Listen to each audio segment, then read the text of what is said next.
कूजन्तं राम रामेति मधुरं मधुराक्षरम् आरुह्य कविताशाखां वन्दे वाल्मीकिकोकिलम् आञ्जनेयमधिपाटलाननं काञ्चनाद्रिकमनीयविग्रहम् पारिजाततरुमूलवासिनं भावयामि पवमाननन्दनम् यत्र यत्र रघुनाथकीर्तनं तत्र तत्र कृतमस्तकाञ्जलिम् बाष्पवारि परिपूर्णलोचनं मारुतिं नमत राक्षसान्तकम् ஸ்ரீராமதூதர் ராமதாசர் என்றெல்லாம் பெயர் பெற்றிருக்கும் ஆஞ்சநேய சுவாமி கர்ம ஞானம் பக்தி அதற்கு மேல் பிரபத்தின்னு போற்றப்படும் சரணாகதி இது இத்தனையும் தனக்கே உரிய சொத்தாக பெற்றவர். பகவத்கீதையில் கர்மயோகம் எத்தகையது, ஞான யோகம் எப்படிப்பட்டது, பக்தி யோகத்தை எப்படி கடைப்பிடிக்க வேண்டும் என்று கண்ணன் விளக்கமாக சாதித்தார். அவரால் கூறப்பட்டவையெல்லாம் துவாபர யுகத்தில். ஆனால் நான் பார்த்திருக்கும் ஹனுமான் திரேதாயுகத்திலேயே இவை எல்லாவற்றையும் கடைப்பிடித்தார். பொதுவா நாம் எதை கடைப்பிடிக்கிறோமோ அதைத்தான் உபதேசிக்க வேணுங்கிறது யாரும் ஒத்துக்கொள்ளக்கூடியது. அப்படி உபதேசித்தால்தான் கேட்பவர்கள் கொஞ்சமேனும் காது கொடுப்பார்கள். உண்மை நிலை இப்படி இருக்கும்போது கர்ம ஞான பக்தி யோகங்களை கண்ணன் அனுஷ்டித்தாரா? அவரிடத்தில் அந்த மூன்றும் இருந்தனவா? இருக்க முடியாது. யாரை குறித்து நாம் இந்த யோகங்களை அனுஷ்டிக்க வேணுமோ அவர் இந்த யோகங்களால் அடையப்படுபவராக இருக்கலாமே தவிர அவற்றையே சாதனமாக பற்றுவராக எப்படி இருக்க முடியும்? அதனால் கண்ணன் கீதையிலே உபதேசிக்கிறார்னு சொன்னால் தான் தன் வாழ்க்கையில கடைப்பிடித்ததை உபதேசித்தார் என்று மட்டும் சொல்ல முடியாது. நீங்கள் கடைப்பிடியுங்கள்னு உபதேசித்தார். இந்த விஷயத்துல லோகத்துல நம்ம இதே மாதிரி பேசினா யாரானு ஏற்பார்களா? பொய் சொல்லாதே, திருடாதே. நான் பொய் சொல்லுவேன், திருடுவேன், நீ மட்டும் பொய் சொல்லாதே திருடாதேன்னா யார் கேட்பார்கள்? ஆனால் கண்ணனிடத்தில் கேட்டே ஆக வேண்டி உள்ளது. அவர் கர்மயோகம் ஞான யோகத்தை கடைப்பிடிக்க மாட்டார். ஆனால் நியத்தம் குரு கர்மத்துவம்னு நம்மை பார்த்து உபதேசிப்பார். கண்டிப்பா அவரை கேட்டுத்தான் ஆக வேண்டும். இருந்தாலும் அவரை காட்டிலும் யார் தானே கர்ம ஞான பக்தியை நடத்தி காட்டினாரோ, அனுஷ்டித்து காட்டினாரோ அவர் சொல்படி நடத்தல் நமக்கு சால சிறந்தது, நம்பிக்கைக்கு உகந்தது. அதுதான் ஆஞ்சநேய சுவாமி திரேதாயுகத்தில் என்ன அவர் செய்து காட்டினாரோ அந்த பக்தி யோகம், அந்த ஞான யோகம், கர்மயோகம் இவற்றைத்தான் கண்ணன் துவாபர யுகத்தில் பகவத்கீதையில் சொல்லி கொண்டு வருகிறார். அதனாலே ஹனுமான் எப்படிப்பட்டவர்? கண்ணன்னா கடவுள், அவரை வணங்கலாம். ஹனுமார் ராமதூதன் தானே. எல்லா கோயில்களிலேயும் ஆஞ்சநேயர் சன்னதி இருக்கிறதே. எவ்வளவு தூரம் ஆஞ்சநேயரை கடவுளாக மதிக்க வேண்டும்? அவர் கடவுளா என்று கேட்டால் இல்லை அப்படின்னு அவரும் சொல்லவில்லை, அப்படின்னு வேறு யாரும் பேசிக்கொள்ளவில்லை. அப்படின்னா அவரை பத்தி இவ்வளவு கூட்டமா இருக்கே. ஆஞ்சநேயர் கோவில்னா 108 முறை பிரதட்சணம். நாளைக்கு பரீட்சை முடிவுகள் வரப்போகின்றன என்றால் இன்னைக்கு கூட்டம் தாங்காது. இல்லை கல்யாணமாக போகிறதுனால் ஒரு 18 நாள் பிரதட்சணம், ஆகவில்லை என்றாலும் பிரதட்சணம், குழந்தை பிறக்க வேண்டுமென்றாலும் பிரதட்சணம். எல்லாவற்றுக்கும் ஹனுமானிடத்துல போகிறோமே. அவர் கடவுளான்னு கேட்டால் இல்லை. இல்லைனால் அவருக்கு நான் கடவுளுக்குண்டான அதே மதிப்பை கொடுக்க வேண்டுமா என்றால் அதை விட மதிப்பை கொடுக்க வேண்டும். அதே மதிப்பல்ல. இல்லையே, அவர் ஒரு வாகனம் தானே. குதிரை ஒரு வாகனம், யாழி ஒரு வாகனம், ஹம்சம் ஒரு வாகனம், அதை போல யானை ஒரு வாகனம், கருடன் ஒரு வாகனம். இதை போலத்தானே ஆஞ்சநேய சுவாமி திருவடியும் ஒரு வாகனம். அப்படி இருக்கிறச்சே வாகனத்துக்கு போய் வாகனத்துல ஏறிண்டு வர்ற முதலாளிக்கு கொடுக்கிற மதிப்பா கொடுப்பார்கள்? அப்படி உலகத்துல பார்த்ததில்லையேன்னு தோணும். பகவானே இதை தன்னுடைய திருவாக்காக கூறுகிறார். சச்ச பூஜ்யா யதாஹ்யஹம். யாரொருத்தன் என்னுடைய பக்தனோ அவனை என்னளவுக்காவது பூஜி. அந்த வார்த்தையினுடைய அர்த்தத்தை அப்படியே மனசுல வாங்கிக்கோங்க. என்னளவுக்கு பூசிப்பாய்ன்னு அவர் சொல்லல. சச்ச பூஜ்யஹா யதாக்கியகம், என்னை எவ்வளவு தூரம் பூசிப்பாயோ அந்த அளவாவது பூஜிப்பாய்னாய். அதை விட இன்னும் அதிகமா பூசிக்கணுங்கிறது அவருக்கு ஆசை. ஆனா நமக்கு அது பண்ண தெரியுமோ பண்ண தெரியாதோங்கிறதுக்காக அந்த அளவுக்காவது பூஜிப்பாய்ன்னு சொல்லியிருக்கார். ஏன் அப்படி? நேர பெருமான அடைவதற்கு நம்மால முடியாது.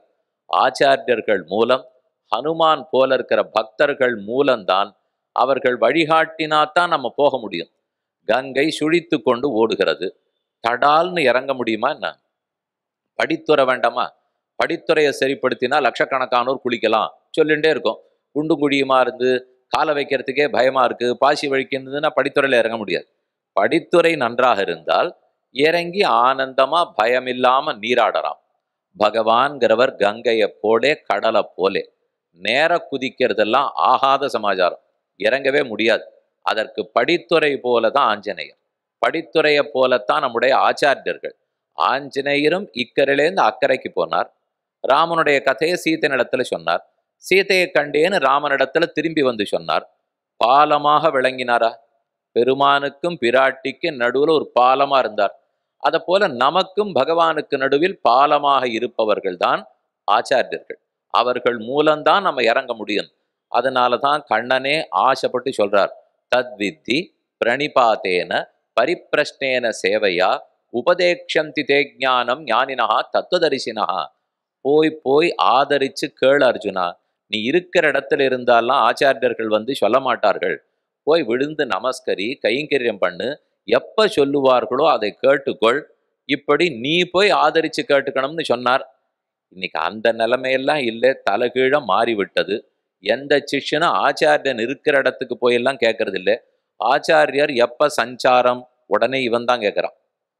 அவர் எப்போது என் ஊருக்கு வருவார், இந்த ஊர்ல உபன்யாசம், இந்த ஊர்ல அனுகிரகத்துக்காக வரார், இந்த ஊர்ல விஜய் யாத்திரையா வரார்னால் எங்க ஊருக்கு எப்ப வருவார்? அது 4 மைல்ல இருக்கும் பக்கத்து ஊர், அங்க வந்திருப்பார். ஆனா அங்க போக மாட்டான். அவர் எப்ப எங்கிட்ட வருவார்னால் அதுக்கு கேட்டா என்ன தெரியுமா பதில் வரும்? மழை நான் இருக்கிற இடத்துல வந்து மழை கொட்டுறதா, இல்ல மழை மேகம் ஒரு இடத்துல இருக்கும் நான் போய் மழையை வாங்கிக்கிறேனா? இது அதுக்கு ஷாக்கு வேற சொல்லுவோம். ஆச்சாரியர்கள் தான் வந்து நமக்கு சொல்லணும், நான் அவரை தேடிட்டு போக மாட்டேங்கிறதுக்கு உதாரணம் எது தெரியுமோ? மேகம் நான் இருக்கிற இடம் வரத்தானே கொட்டுறது, நானா மேகத்து இருக்கிற இடத்துல போய் மழையை பெற்றுக்கொள்ளுகிறேன்? ஆச்சாரியர்கள்லாம் மேகத்தை போலத்தானே வள்ளல்கள், உதார குணத்தோட ஔதாரியத்தோட கொடுத்துட்டே இருக்கிறவர்கள். அப்படித்தான் ஆஞ்சநேயரும் எங்கும் போய் போய் உபதேசித்தார். யாருக்கு என்ன வேலை ஆகணும்னாலும் முதல்ல கூப்பிட்டது அவரைத்தான். எந்த சந்தேகம் வந்தாலும், ஏதானு தப்பு நடந்து போச்சே எப்படி தாண்டலான்னு தெரிஞ்சுக்கணும்னாலும் வழி சொல்லி கொடுத்தவரே ஆஞ்சநேய சுவாமி தான். அதனால் அவரை பூசிக்க வேணுமான்னு கேட்டால் ஆம். கடவுளுக்கு நிகராக பூசிக்க வேணுமான்னு கேட்டால் அவரை விட அதிகமாக பூசிக்க வேண்டும். அவர் இருக்கவே தான் ராமனையே தெரிஞ்சுட்டோம். அவர் இருக்கவே தான் ராமனுக்கே உயிர் திரும்ப கிடைச்சது. அஸ்திரத்தில் அடிபட்டு ராமனு லக்ஷ்மணனு கீழே விழுந்திருக்கிறச்சே யார் உயிரோடு இருக்கிறார்கள்ங்கிற முதல் கேள்வி வந்தது, ஹனுமார் உயிரோடு இருக்காரா? இதைத்தான் விபீஷணனும் ஜாம்பவானு பேசி கொண்டிருக்கிறார்கள்னால் அதுக்கப்புறம் பூசிக்கலாமா கூடாதாங்கிற கேள்விக்கெல்லாம் இடமே இல்லை. யாரோ எதுவோ சொல்லி கொண்டிருக்கலாமே தவிர நாம் அவற்றை காதிலிட்டு கொள்ளக்கூடாது. ஆழ்வார்களுடைய சம்பிரதாயமே எதேதோ செய்திகள் உலகத்துல வலம் வந்துட்டே இருக்கும். நீ ஏன் காதை கொடுத்தேன்னு தான் உடனே கேட்பா. ஏன்னா நமக்கு அவ்வளோ தூரம் எல்லாத்துக்கும் காதை கொடுத்து சமாளிக்கிற அளவுக்கு புத்தி போராது, நேரமும் போராது. ஒவ்வொருத்தரும் ஏதோ பட்டிமன்றம் வைத்து இது கூடுமா கூடாதான்னு அவர்களோட 2 மணி நாடி போராடி அதுக்கப்புறம் தெரிஞ்சுக்கிறதுக்குள்ளே எனக்கு இருக்கிற புத்தியும் போடும், கொஞ்சம் இருந்தது போடும். சொல்லப்பட்டிருக்கா கேட்போம். நம்ம யாரை நம்புறோங்கிறத பார்த்துங்கோ. பழங்காலத்திலேருந்து இருக்கக்கூடிய ஆச்சாரியர்கள் மகான்கள், இன்னைக்கு புதுசு புதுசா ஆச்சாரியனை நான் முளைச்சிருக்கேன், என் மனசுல தோணித்து சொல்றேன் அப்படின்னாலே நீங்க காதையே கொடுக்க வேண்டாம். சாஸ்திரம் பிரமாணம் இன்னத்தை சொல்லியிருக்கு, அதை பார்த்து நான் சொல்றேன். ஆனா அது எவ்வளவு தூரம் இன்னைக்கு கேலிக்கு விஷயமாயிட்டு தெரியுமோ? ஆலோசனை பெரிய ஆச்சாரியர்கள்லாம் இந்த பிரம்மசூத்திரம் இப்படி சொல்லித்து, கட்டோபனிஷத்து இப்படி சொல்லித்து, பிருகதாரணிக்கு இப்படி சொல்லிச்சு என்றே சொல்லுகிறீரே, நீரா ஒன்றும் சொல்ல மாட்டீரா அப்படின்னு கேட்பார்கள். நானா சொன்னா தப்பாத்தான் சொல்லுவேன். இருப்பதை சொல்றதுக்கு தான் எனக்கு பிறவி கொடுத்துருக்காரே தவிர இல்லாததை என் புத்தியில கல்பித்தா நான் சொல்ல முடியும். அப்படி ஒருத்தர் பேசிட்டு இருந்தா காதையே கொடுக்க வேண்டாம். யாரு பிரமாணத்தின்படி பேசுகிறார்களோ, புத்தகத்தின்படி பேசுகிறார்களோ அங்கு காதை கொடுக்கவும். கும்பகோணம் ராமசுவாமி கோவிலுக்கு போயிருக்கீங்களா? சாரங்கபாணி கோவில், சக்கரபாணி சன்னதி பக்கத்துல பெரிய ராமர் இருக்கார். வடுவூர் ராமர் வேற, அவர் உற்சவர் நின்ன திருக்கோலத்துல ரொம்ப ஆச்சரியமா இருக்கார். அமர்ந்திருக்கிறார். பட்டாபிஷேக திருக்கோலத்துல ராமர், பின்னாடி லக்ஷ்மணன், ஒரு பக்கத்துல சீதை எழுந்துருளி இருக்கிறார். அங்க ஆச்சரியமா லக்ஷ்மணன் கையில 2 வில்லு இருக்கும். ஏன்னா ராமன் தன் கையில வில்ல பிடிச்சுக்க மாட்டார். அப்படின்னாலே நமக்கு சந்தேகம் வந்துடும், சுவாமி அவர் ராமன் தானே, ஒன்றும் சந்தேகம் இல்லையே. ராமர் கையில வில் இல்லைன்னா நம்ம ராமர்னே நம்ப மாட்டோம். பாலாஜிக்கு ஸ்ரீனிவாச பெருமாளுக்கு திருப்பதியிலே அதே போல அலங்காரம் இல்லைன்னா அவர் ஸ்ரீனிவாசரானே சந்தேகமாயிடும். வியாழக்கிழமை ஒரு நாள் அவர் மாத்தினுட்டு, இவர் தானே வெங்கடேசர் தானே, அவர் அப்படியே பார்த்து பார்த்து பழகி இருக்கும் இல்லையா. அதே போல கும்பகோணத்துக்கு போனால் பின்னாடி இருக்கிற லக்ஷ்மணன் 2 வில்லு கையில வச்சிருக்கார். காரணம் ராமன் பட்டாபிஷேகம்ங்கிறதுனாலே இன்னைக்குமா நான் வேலை செய்யணும்னு அவர்கிட்ட கொடுத்துட்டாராம். என்னைக்கும் அவர் தான் தூக்கிட்டார். ஒரு நாளாவது ராஜாவுக்கு ஓய்வு வேண்டாமா, அதனால தன் கையில இருக்கிறத அங்க கொடுத்துட்டார். இந்த பக்கத்துல ஆஞ்சநேய சுவாமி கீழே பூமியில உட்காண்டிருப்பார். ஒரு கையில மீட்டுறதுக்கு தம்புரா, இன்னொரு கையில படிக்கிறதுக்கு ஓலைச்சுவடி எழுத்தாணி புஸ்தகம். அப்படின்னா நான் என்ன சொன்னாலும், ராமநாமத்தை பத்தி எத்தனை சொன்னாலும் வால்மீகி ராமாயணத்துல இருக்கிறத நான் சொல்லிட்டு இருக்கேனே தவிர நானா ஒண்ணுமே சொல்ல மாட்டேன். நானா படிச்சா சொல்ல போறேன். வால்மீகி கோகிலம் கூவினா போலே, மரத்தின் பேர்ல இருக்கிற குயில் கூவினா போல ராமன் ராமன் கூவினார். அதை திரும்ப கூவறதுக்குத்தான் நான் இருக்கேன்னு ஆனானப்பட்ட ஹனுமாரே சொல்லணும்னால் சொன்னதை சொல்லுவது, வழித்தடம் பெசகாமல் தண்டவாளம் மாறாத போகணுங்கிற பாருங்க.